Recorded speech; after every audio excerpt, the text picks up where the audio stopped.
guys, I've got so many questions and so many requests from those of you that are second degree nurses or in a second degree nursing program. So I wanted to go over some of my top tips and some of the things that really helped me get through that second degree program. As we know, most of us that are doing a second degree program and going into school for an entirely new thing usually had a life before we got into the program. Meaning some of you may have kids, some of you are married, some of you are coming from a full-time job and going back to school full-time. So that means that there's a lot of stress. There's financial struggle. There might be struggle with figuring out how to study again because maybe you haven't done it for years. There might be children involved now, so studying and going to class and that schedule and that time management is totally different than what it was when you went to school the first time or when you had your first degree and went into that first career. So we need to kind of figure out how to navigate those things so we can be super successful in our degree and in our profession.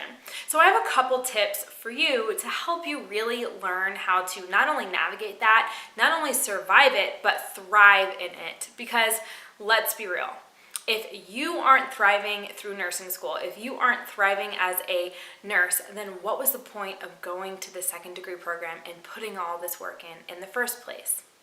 So let's get started. The first tip that I have for you is to ask for support. Usually those of us that are headed into our second degree nursing program already are people that have been super successful. We already have a career, we've already been to school, already have a 4-year degree or a bachelor's degree, and we're not used to asking for support on things like the dishes or time management or even studying. So don't be afraid. Put that pride aside and ask for a tutor. Ask for help from your clinical instructors if there's something that you don't understand. Ask for help from your significant other. Maybe get somebody to help you watch your kids for an extra hour every single day so that you can focus a little bit more on you and on your studies and on your degree. Remember, a second degree program is only for the short term. It is not for the rest of your life. Asking for that support can really make or break the difference between success and burnout. The second tip that I have for you, other than asking for amazing support, which you should be doing and should not be afraid to do, is to be super transparent with the people around you. Let your family members know, let your children know, let your significant other know that, hey, I'm going into this really intense second degree program. I'm a little nervous about it. I wanna make sure that I don't get burnt out from it. And this is what you can expect from me. Be really real with them. Tell them, I might not be able to go out with you every Saturday for girls' night or for brunch, and this is why. But instead, let's have a phone call every Tuesday night. Or whatever it is. Be real, be honest, be transparent. The third tip that I have for you is to make sure you're on top of your time management. It is critical that now that you have this whole life that you've built, you have all of these people that are looking up to you or that are expecting certain things of you, it's time for you to make sure that you're managing your time as to what's best for you, not for everybody else around you and not for everybody else's expectations, but for you and your expectations of yourself. So what that means is taking out whatever system you use best. For me, this is my Google Calendar or my iPhone calendar. And putting in your class schedule, putting in those non-negotiable things, which are your class schedule, your tests, your due dates for your papers, putting those things in, and every single week, either Monday or Sunday night, sitting down and writing out what it is that you need to get done for the rest of that week. Managing that time, letting people know when you're not available, meaning maybe your kids need to be taken by your mother or your husband or your wife at that time. Maybe you can't work 4 days a week like you used to, and that's okay. Again, this is a short-term thing.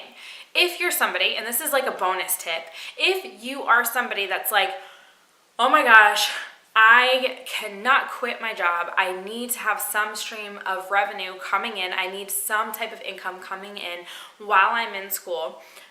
It's okay, you can totally do that. But my suggestion to you is to find a per diem or an as needed or PRN job in a hospital setting. And there's tons of them. Go sign up as a nursing assistant or a nursing tech at your local hospital. Find a position that's as needed so that the amount of time that you have to work in a month that's required of you is less than 2 or 3 shifts in a month, which is totally doable with your nursing school schedule. Then that way, around break time and holiday time, you can pick up hours if you really need that income, and you can save that money for the next semester. So that's my little bonus tip for you. And guys, if you know somebody else that is in a second degree program, share this video with them. Let them know that they're not alone in these struggles and in these feelings. Let them know that there are other people that have experienced this, have gone through it, and this is what they've done to be successful and to feel their best and thrive through the program. Now, that's not all. I still have another tip for you. So my last tip for you of this video is to make sure that you have you time. You're so used to taking care of everybody else, taking care of your kids, taking care of the house, taking care of your husband or your best friends or your mom or your dad. It's time for you to take care of yourself, because now that you're in nursing school, you're learning how to take care of the world. You're literally learning how to take care of all people. You have to learn how to take care of yourself first. And that is the most important thing. So have you time. Have time doing things that you love alone by yourself, and don't feel guilty about it. Those are the times that help you come back to everything else that you need to do with a fresh mind and a fresh spirit and a fresh soul. So I hope this was super helpful for you. I would love to hear your feedback in the comments, and make sure that you share this video with someone that could really use it.